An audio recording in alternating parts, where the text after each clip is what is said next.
देखिए क्वेश्चन है आपका एग्जांपल नंबर 4.13। देखिए क्वेश्चन में क्या कह रहा है, in the circuit the current is to be measured. यहां पे हमें ये सर्किट गिवन है, हमें यहां पे करंट मीजर करना है। ठीक है, आगे लिखता है what is the value of the current if the ammeter shown is a galvanometer with resistance R G is equal to 60 ohm. वो ये कह रहा है कि इस सर्किट में जो ये अमीटर दिखाया गया है, अगर हम इस अमीटर की जगह में यहाँ पे गैल्वेनोमीटर लगा देते हैं तो देन इस सर्किट में करंट कितना होगा, ये हमें बताना है। ठीक है, तो जो हम यहाँ पे जो गैल्वेनोमीटर लगाएंगे उस गैल्वेनोमीटर का ये रेजिस्टेंस हमें दे रखा है आरजी। तो ये आरजी क्या है, इस गैल्वेनोमीटर का रेजिस्टेंस है। ठीक है, तो देखो यहाँ पे हमारा सर्किट था, तो यहाँ पे पहले अमीटर लगा रखा था, लेकिन हमें अमीटर की जगह में क्या लगाना है, गैल्वेनोमीटर लगाना है। उस गैल्वेनोमीटर का ये रेजिस्टेंस आरजी हमें दे रखा है 60 ओम।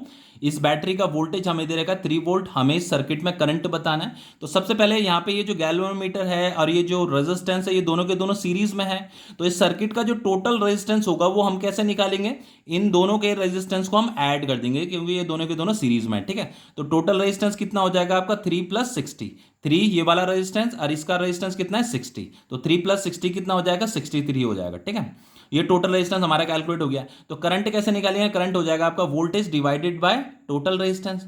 तो current is equal to voltage आपका 3 है, टोटल रेजिस्टेंस आपका 63 अभी हमने जस्ट कैलकुलेट किया था। ठीक है, तो जब आप इसको डिवाइड करोगे तो ये आ जाएगा आपका 0.048 एम्पियर। ठीक है, अब देखो इसका बी पार्ट क्या कह रहा है। देखो बी पार्ट में कहता है is a galvanometer described in but converted to an ammeter by a shunt resistance Rs is equal to 0.02 ओम। देखो हमें क्या करना है, यहाँ पे जो गैल्वेनोमीटर है, गैल्वेनोमीटर को हमें जो है अमीटर में कन्वर्ट करना है, अध्ययन हमें सर्किट में करंट बताना है।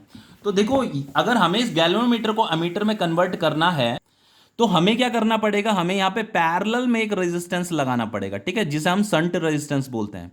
तो ये आपका शंट रेजिस्टेंस है। ठीक है, तो इसकी वैल्यू कितनी दे रही है, R S is equal to दे रखा है आपका 0.02 ओम।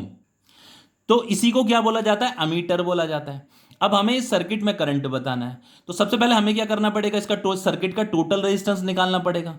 तो देखो ये दोनों के दोनों तो पैरेलल में, तो पहले ऐसे करते हैं, इसका आर इक्विवेलेंट निकाल लेते हैं। ठीक है, तो आर इक्विवेलेंट कैसे निकालेंगे, R P is equal to, R P मतलब पैरेलल कॉम्बिनेशन है ना दोनों का दोनों, तो हम ये आर इक्विवेलेंट निकाल रहे हैं। तो ये हो जाएगा, इसका फॉर्मूला हो जाएगा आपका R S into R G. R G मतलब इस गैल्वेनोमीटर का resistance R ji, R S into R G divided by R S plus R G. यही तो होता है ना पैरेलल कॉम्बिनेशन के लिए फॉर्मूला। तो आर इक्विवेलेंट जो हो जाएगा आपका, आर एस दे रखा आपका 0.02 इंटू आर जी दे रखा आपका 60, ये हो जाएगा आपका 0.02 प्लस 60। ठीक है, तो जब आप इन दोनों को मल्टीप्लाई करते हो तो ये आता है आपका 1.2 डिवाइडेड बाय 60.02। और बच्चों जब आप इसको डिवाइड करोगे ना तो ये आएगा आपका 0.01999, और इसी को आप राउंड ऑफ में लिख सकते हो 0.02। ठीक है, अब देखो बच्चों ये तो हमने इसका आर इक्विवेलेंट निकाल दिया, लेकिन हमें सर्किट का टोटल रेजिस्टेंस निकालना पड़ेगा पहले। ठीक है, तो टोटल रेजिस्टेंस कैसे निकालेंगे, इसका रेजिस्टेंस ये जो हमने आर इक्विवेलेंट निकाला प्लस इसका रेजिस्टेंस, वही क्या होगा हमारा टोटल रेजिस्टेंस होगा। ठीक है, तो पहले टोटल रेजिस्टेंस निकाल लेते हैं। तो टोटल रेजिस्टेंस है आपका,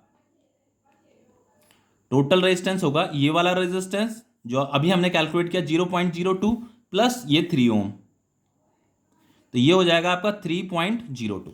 अब हम करंट कैलकुलेट कर लेते हैं। करंट कैसे निकालते हैं, voltage divided by total resistance, यही तो होता है आपका करंट का फॉर्मूला। अब यहां जस्ट वैल्यू पुट कीजिए, वोल्टेज तो आपका 3 है, टोटल रेजिस्टेंस अभी हमने जस्ट ये कैलकुलेट किया 3.02, तो जब आप इसे डिवाइड करते हो तो ये आता है आपका 0.99 एम्पियर। ठीक है, अब देखिए इसका सी पार्ट क्या कह रहा है। देखो वो कह रहा है C part is an ideal ammeter with zero resistance. वो ये कह रहा है कि इस बार जो सर्किट में जो अमीटर है ना वो आइडियल अमीटर लगा रखा है। ठीक है, और जो आइडियल अमीटर होता है बच्चों उसका जो रेजिस्टेंस होता है वो लगभग जीरो लिया जाता है। ठीक है, वो जीरो होता है आइडियल, हमेशा नॉलेज में रखना, आइडियल अमीटर का रेजिस्टेंस कितना होता है, जीरो होता है। तो बच्चों अगर इसका रेजिस्टेंस जीरो है तो इस सर्किट का टोटल रेजिस्टेंस कितना रह जाएगा, इतना ही तो रह जाएगा 3 ओम। तो इस सर्किट का टोटल रेजिस्टेंस कितना है, 3 ओम है। ठीक है, इसका रेजिस्टेंस, ये अमीटर का रेजिस्टेंस तो जीरो लिया जाएगा क्योंकि ये आपका आइडियल अमीटर है। ठीक है, तो करंट कितना हो जाएगा, करंट हो जाएगा आपका voltage divided by total resistance. तो वोल्टेज तो आपका 3 है, टोटल रेजिस्टेंस आपका 3 ओम रह जाएगा। ठीक है, तो ये जब डिवाइड होगा तो ये कितना आ गया, 1 एम्पियर आ गया। ठीक है, तो ये क्वेश्चन आपका कंप्लीट हो गया है।